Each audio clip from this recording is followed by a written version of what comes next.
مسئلے کشمیر کے حل کے حوالے سے بھی ڈائیلاگ پروسیس کی بات کرتے تھے واجپئی جی. تو یہ اچھی بات ہے کہ کم سے کم جو ہمارا ہمسایہ ملک پاکستان اس بات کو سمجھتا ہے. بی جے پی والے اس پالیسی کو نگیٹ کرتے ہیں، بلکہ جو جموں کشمیر، جو ہم جیسی جماعتیں جموں کشمیر کا جو اسپیشل سٹیٹس ہے اس کے ارد گرد جموں کشمیر کا ایک سلوشن چاہتے تھے، اس کو بھی بی جے پی نے انڈو کر کے، اس کو بھی اسکریپ کر کے انکانسٹیٹیوشنلی اس مسئلے کو اور زیادہ پیچیدہ کیا ہے. تو میرا یہ ہے کہ جو سٹارٹنگ پوائنٹ ہوگا مسئلے کشمیر کے ریکنسلیشن کا، ڈائیلاگ کا، that has to be with restoration of whatever has been taken away from the state. ہمارا یہ ماننا ہے، جموں کشمیر کے لوگوں کا یہ ماننا ہے کہ ہم نے جو ملک کے ساتھ ہاتھ ملایا ہے کچھ بنیادوں پہ، کہ ہم دونوں جو ہے ایک سیکولرزم میں یقین رکھتے ہیں، اور ہم نے بھی یہاں جو اس وقت یہاں مہاراجہ کا راج تھا اس کے خلاف ایک جمہوری نظام قائم کرنے کے لیے بہت لمبی لڑائی لڑی.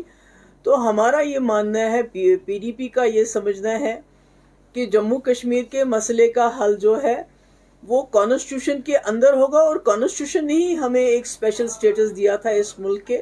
اور جو آپس میں دونوں ملکوں کے رشتے ہموار ہو جائیں، اچھے ہو جائیں، راستے کھل جائیں اور راستے کھلیں، آواجابی ہو، ٹریڈ ہو، باقی چیزیں ہوں، تو وہ ہمارا پی ڈی پی کا ماننا ہے کہ اس میں ریکنسلیشن اور ڈائیلاگ جو واجپئی جی بار بار کہتے تھے اس کے علاوہ کوئی چارہ نہیں ہے.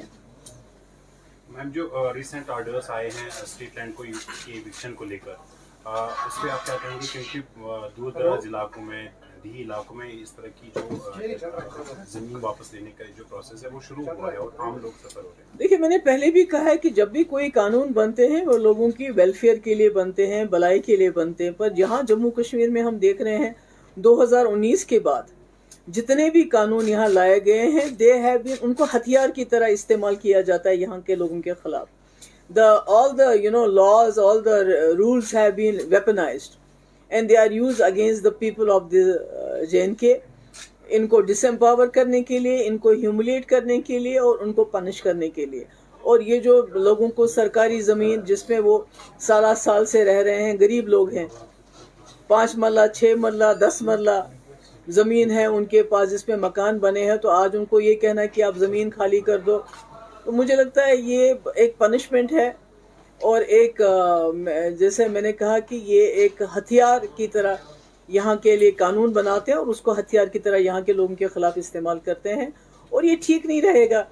کہ مجھے لگتا ہے کہ گورنمنٹ آف انڈیا جو ہے جموں کشمیر کے لوگوں کے صبر کا امتحان لے رہی ہے. تو ایک وقت عنقریب آنے والا ہے کہ جب یہاں کے لوگ جو ہیں، اور کہتے ہیں نا، اس سے زیادہ برداشت کر نہیں پائیں گے. یہ بتائیے، آج سے بہت سال پہلے انہوں نے ایک تعداد بتائی تھی کہ جو پلگرمز کی ہونی چاہیے وہ 4,000 یا 4,500 سے زیادہ نہیں ہونی، وہی نا 4 اور 5,000 کے بیچ میں ہونے چاہیے جو وہاں جائیں. اور جو پہلے گھوڑوں پہ جاتے تھے، پالکی میں جاتے تھے، پیدل جاتے تھے، تو جو انوائرمنٹ ہے اس کا بھی بچاؤ ہوتا تھا. تو یہ میں خالی امرناتھ یاترا کے لیے یا ویشنو دیوی کے لیے نہیں کہہ رہی ہوں. آپ خود ہی دیکھ لیجئے گاؤمکھ گلیشیئر جو ہے، وہاں کی یاترا کو کیسے ریگولرائز کیا گیا ہے. وہاں 400-500 سے زیادہ لوگ جا ہی نہیں سکتے ہیں، اور گاؤمکھ گلیشیئر کے اندر نہیں جا سکتے ہیں، ڈسٹنس پہ رہتے ہیں.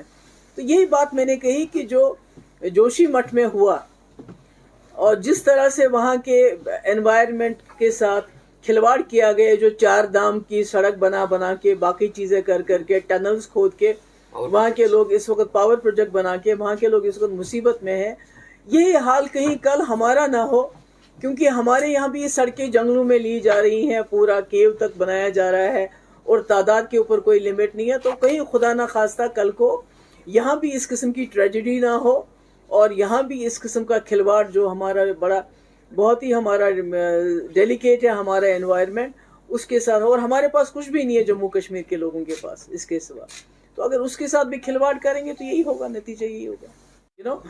ہم لوگ جو ہے کشمیر کے لوگ، مسلم میجورٹی کمیونٹی جو ہے، ہم اپنی جگہ ہمیشہ ہمیں افسوس ہوتا ہے، ایک ملال ہے دل میں کہ ہمارے پاس ایک منسکیول مائنورٹی تھی کشمیری پنڈتس کی، اور ہم ان کو یہاں کے جو بندوق ہے ملیٹنٹ کی اس سے بچا نہیں سکے. یہ ہمیں ملال ہے. مگر اس کے ساتھ ساتھ مجھے یہ بھی ہم کو ملال ہے کہ ایک